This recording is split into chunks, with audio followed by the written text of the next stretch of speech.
Hello and welcome back to Game Domain. In today's video, we're going to look back at the games that started it all for Nintendo's Pokémon franchise. Pokémon Red and Blue introduced us to the world of Pokémon, and more specifically the Kanto region, a land that is full of 151 different and unique creatures known as Pokémon. Released in North America on September 28, 1998, Pokémon Red and Blue immediately struck the hearts of many. Fans fell in love with one of the three starter Pokémon and fought alongside their companions through everything, trying to complete their journey and be the greatest Pokémon master of them all. And with that, let's begin this review. You begin your journey waking up to the sweet sound of Pallet Town, the home of the famed Professor Oak. Today is your 10th birthday, which means you are now able to begin your Pokémon adventure and go out and catch them all. You then walk out of your house and immerse yourself into the world you can't wait to explore. After trying to make your way north towards Route 1, you are stopped by Professor Oak himself. He tells you about the danger of wild Pokémon and that you need a Pokémon of your own in order to venture out alone into the grass. He walks you over to his laboratory on the south side of town, where you are introduced to your rival, who you named earlier, and the three Cantonian starters. You can choose from Bulbasaur, the grass-type starter, Charmander, the fire-type starter, or Squirtle, the water-type starter. Your rival purposely takes the starter that has the type advantage over yours, and asks you to face off before you depart the lab. After you face your rival, it is time for you to bid your mother goodbye and head off to Route 1 to begin your journey. You leave everything behind you and venture out hoping to become the champion of Kanto, bonding with your Pokémon along the way and meeting tons of new friends and foes. It is now time to see what adventures await you in the wide world of Pokémon. Your journey through Route 1 will take you to Viridian City, home of the closed-down Viridian Gym.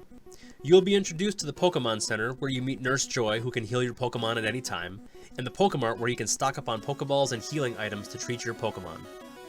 At the Pokémart, you will be given Oak's parcel, which you have to deliver back to Professor Oak in Pallet Town. You find yourself heading back down to Pallet Town and hand over the parcel to Professor Oak. He will give you your Pokédex, which keeps track of every Pokémon you encounter, and is key to your journey if you want to catch them all. And don't forget the town map from Gary's sister, which will be vital in order for you to journey around the region. You then leave Pallet Town for the final time and officially begin your adventure. After making your way through Route 2 and the bug-infested Viridian Forest, you will find yourself in Pewter City, home of the Rock-type gym leader Brock. Brock is defending the Boulder Badge, and you better be prepared to put up a tough fight against his level 12 Geodude and level 14 Onix, especially if you chose Charmander as your starter. This victory will taste sweet, as it proves you are driven to become Pokémon League champion, and that with enough training and belief in your partners, you have what it takes. After receiving your first Pokémon League badge, you head east on Route 3 towards Mount Moon. You fight your way through a series of trainers and then find yourself at the foot of the treacherous Mount Moon. After journeying your way through the deep underground of Mount Moon, you are introduced to the villainous Team Rocket. Under their leader Giovanni, they will use any aggressive tactics necessary to push through anybody that steps in front of them. After you beat a couple of their trainers, they will flee from Mount Moon, making a 10-year-old kid victorious against a street gang. You can then choose from one of two Generation 1 fossils. The Dome fossil can be restored to a Kabuto, a water rock type, and the Helix fossil can be restored to the famed Lord Helix Ammonite, also a water rock type. After you exit Mount Moon, you head east towards Cerulean City. Here you find the famed Nugget Bridge on the north side of town, which leads you towards Route 24 and 25 to talk to Bill, the founder of the Pokémon PC storage system. After a quick battle with Bill, you are ready to test your skills at the Cerulean City Gym. Here you find the water-type gym leader Misty, and she rewards your victory with the Cascade Badge and TM11 skill Bubble Beam. Head through the burglarized house, which delivers you into the hands of another Team Rocket member. After a quick murk of his team, you head south on Route 5 towards Saffron City. A problem arises and restricts you from entering Saffron City through the gate at the south end of Route 5. The guard is really thirsty. Yes, really thirsty, and won't let you pass. In order to advance, you must venture through the underground path, which takes you south and under Saffron City. On the other end of the underground path is Route 6, which takes you straight to Vermilion City.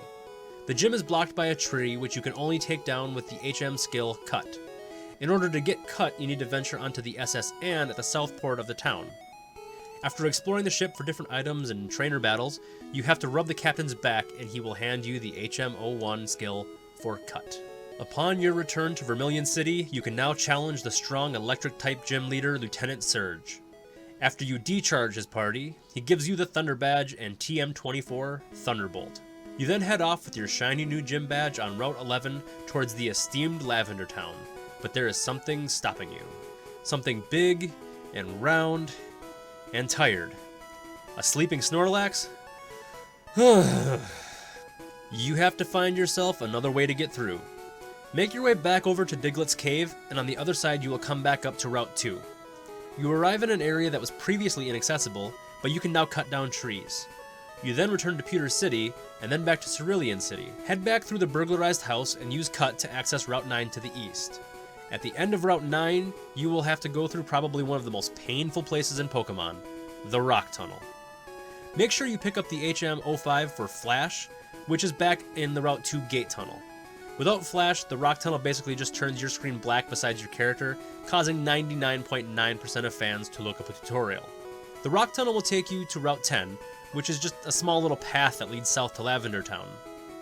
As you walk into Lavender Town, you are immediately greeted by the eerie, high-pitched, and creepy musical score. The music gives off the feel of a graveyard, and that's basically what you're standing next to. The Pokemon Tower is the graveyard of Pokemon, as it stretches into the sky with rows upon rows of tombstones and mourning trainers. But you are not yet able to explore the structure as you need the Silph Co, a device developed by the Silph Company that can identify the different ghosts that reside in the Pokemon Tower. This will force you to head west on Route 8, and yes, once again you are stopped when trying to enter Saffron City. You will discover a cottage with an underground passage that leads you straight to Route 7 on the opposite side of Saffron City. Head through the west side of the route and you will find yourself in Celadon City. Celadon City is chock full of excitement and entertainment, as there are many things to do here. If you do anything in Celadon City, make sure you pick up your very own Eevee. Sneak to the back of the Celadon Mansion and speak to a Game Freak man who will give you one of the rarest and most elusive Pokemon in all of Kanto. You can also go and purchase TMs, evolutionary items, healing items, and Pokeballs in the Mega Pokemart known as the Celadon Department Store. This skyscraping tower rises 5 stories above Kanto and proves to be very useful in enhancing your Kanto experience. And make sure you stop by the Game Corner, a beloved feature that has been taken out of Pokemon's most recent installments, but will never leave fans' hearts. Go and have fun playing with different slot-based games and using your coins to purchase some powerful Pokemon such as a Dratini, Scyther, and Porygon. But you will need to amass a great amount of coins to get those beasts on your team. After exploring Kanto's largest city, you make your way into Team Rocket's secret hideout, which is behind a poster in the Game Corner.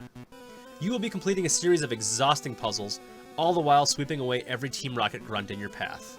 After making your way to Team Rocket's boss, Giovanni, and in order to obtain the stolen Silph Scope, you will have to beat the criminal mastermind in a battle. Upon defeat, Giovanni exclaims that you will never beat him again, and you run out of the hideout with your newly acquired Silph Scope.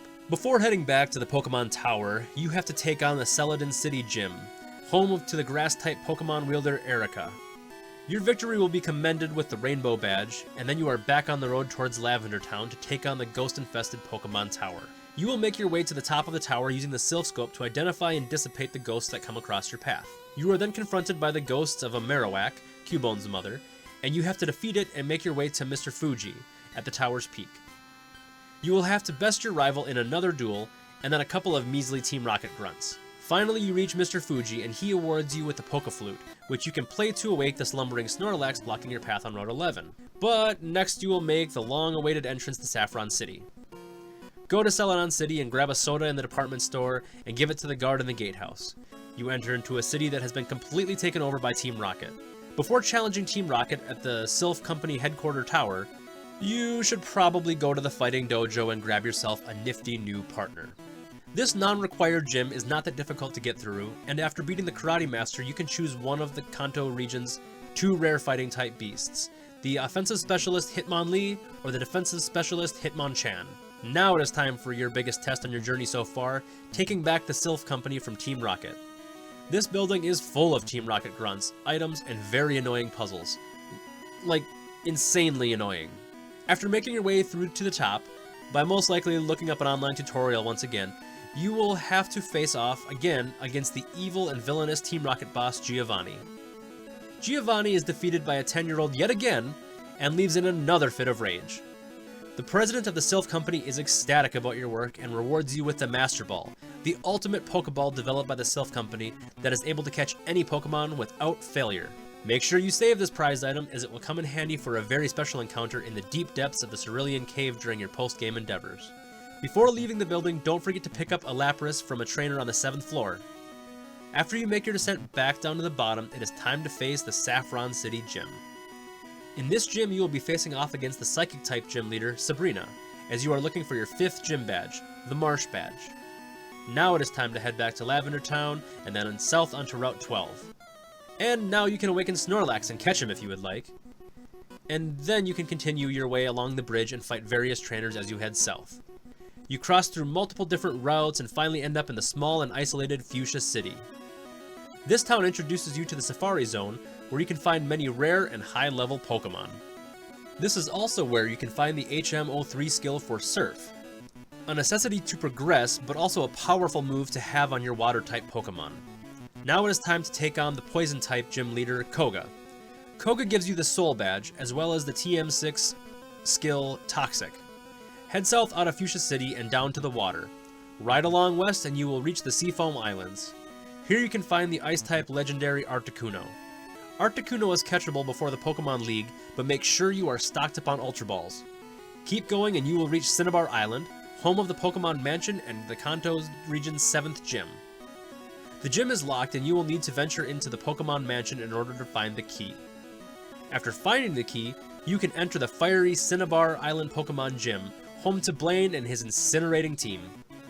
Put out the fire of Blaine's team, and then you can head back up north on Route 21.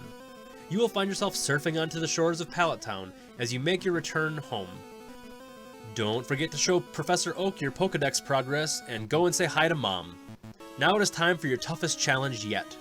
As you walk back through Route 1 where your journey started, you wonder what it is ahead of you.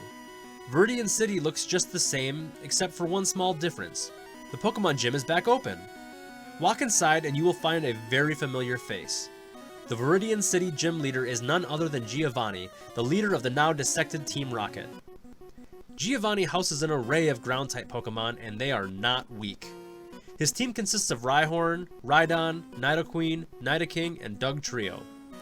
Giovanni is at first hesitant to commend your victory with the Earth Badge, but he realizes your true meaning and potential.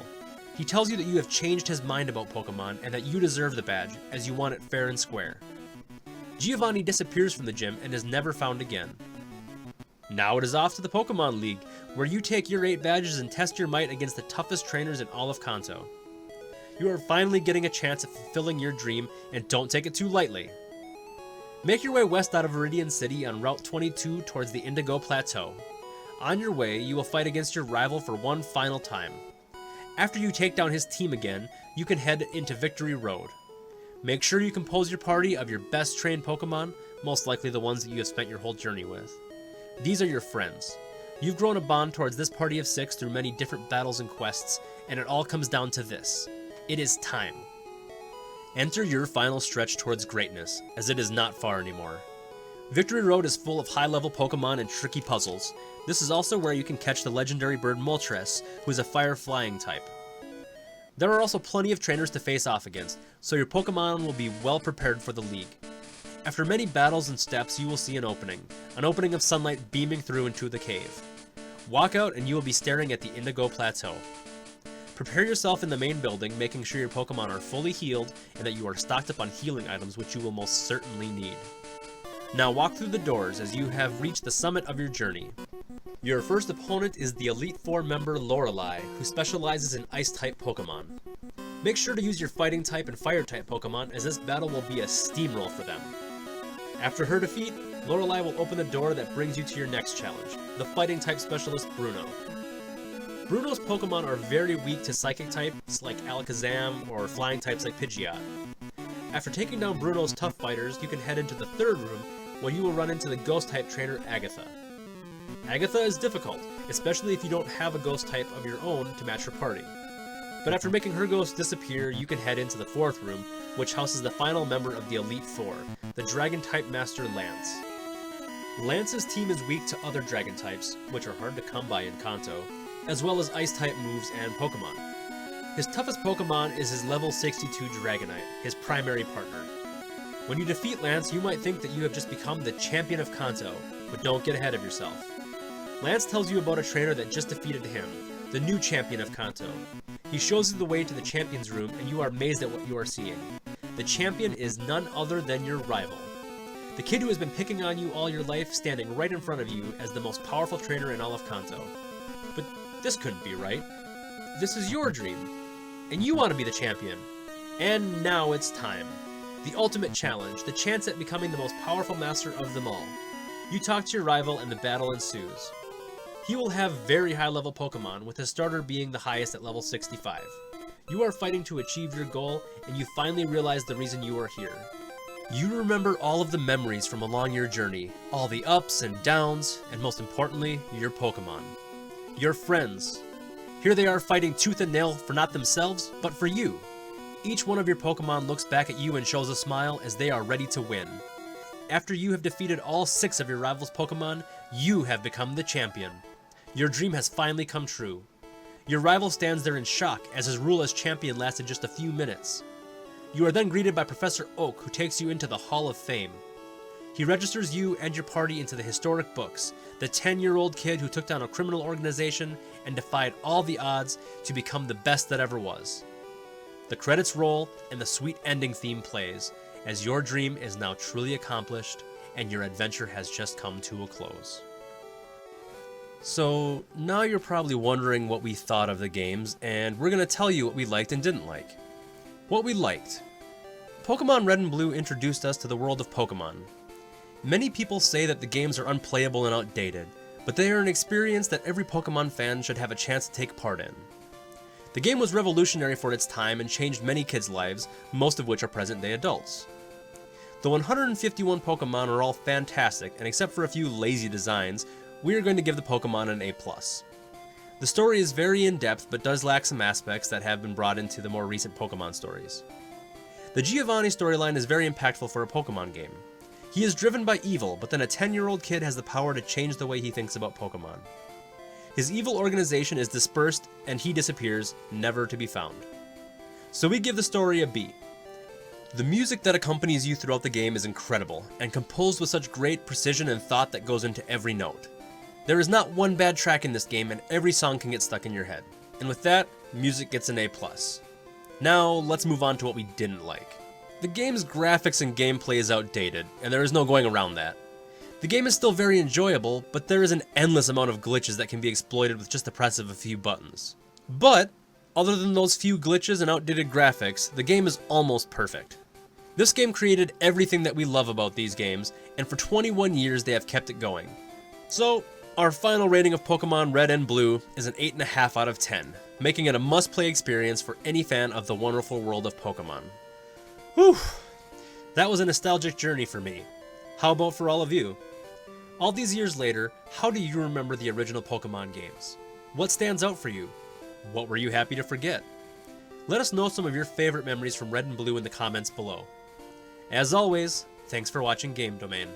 Hello and welcome back to Game Domain. Today's video is going to be a sister video to our Pokemon Red and Blue review. Go check out the link in the description, as we are going to compare the differences in Pokemon Yellow. Both games take place in the Kanto region and follow the same general storyline, but Pokemon Yellow closely follows the journey of Ash Ketchum, the main star in the Pokemon anime. Now let's get on with the video. Pokemon Yellow starts out just as Red and Blue. You wake up on your 10th birthday ready to go get your first Pokemon. You walk into the tall grass north of Pallet Town and Professor Oak stops you, but then a wild Pokemon attacks. Professor Oak catches the Pokemon, which is known as Pikachu. Oak walks you back to the lab and you meet your rival. Oak tells you to take the last Pokeball on the table, but then your rival knocks you away and takes the Pokemon for himself. Oak calls you over and instead gives you the Pokemon he just caught, the electric-type Pokemon Pikachu. Your rival challenges you to a battle and your Pikachu bests his normal-type starter Eevee. You then head on your journey, which is basically the same as Pokemon Red and Blue, except for a few minor differences, which we're going to get into right now. As we said in the introduction, this game follows the story of Ash Ketchum from the Pokemon anime. In the anime, Ash's Pikachu refuses to go in its Pokeball, and it walks around behind him or sits on his shoulders throughout Ash's whole adventure so far. Game Freak implemented the walking Pokemon feature in Heart Gold and Soul Silver, but many people don't realize that it started in this game. Pikachu walks behind you throughout your adventure, and you can even turn around and talk to him and see how he's feeling. This feature was adored by fans, and makes the game more like Ash's journey. In this installment, you still have to take down the evil Team Rocket, but instead of encountering grunts over and over again, this game gives the players a unique change. You bump into Jesse and James just as Ash does in the anime. And they even have the same Pokemon. They have their partner Meowth along with them, as well as Ekans and Koffing. None of these 3 Pokemon can be caught in yellow, making them exclusive to Team Rocket. Along your journey, you will still face the same 8 gym leaders as in Pokemon Red and Blue, but they have different Pokemon on their teams, which correlate with the Pokemon they used while facing Ash. Game Freak also updated the Pokemon sprites, making them look more like they appear in the anime. The rest of the game is just like its Generation 1 counterparts. Catch Pokemon, win battles, beat Team Rocket, collect gym badges, and most of all, something that Ash couldn't do, become champion of the Pokemon League. So overall, we're going to give Pokemon Yellow a 7 out of 10, as it is basically Pokemon Red and Blue, just with Pikachu following you around. Some aspects are cool, like being able to catch all of the starter Pokemon, but they could have definitely done more to this game to make it closer to Ash's story. This game is also forgotten by many fans, and most new fans don't even know it exists. But in the end, it's just a bit above average, and it's still a worthwhile game to play. Thanks for watching today's video, and if you want more Pokemon content, go check out our Pokemon Red and Blue review. Leave a comment on what you thought of the review, and don't forget to like and subscribe. As always, thanks for watching Game Domain.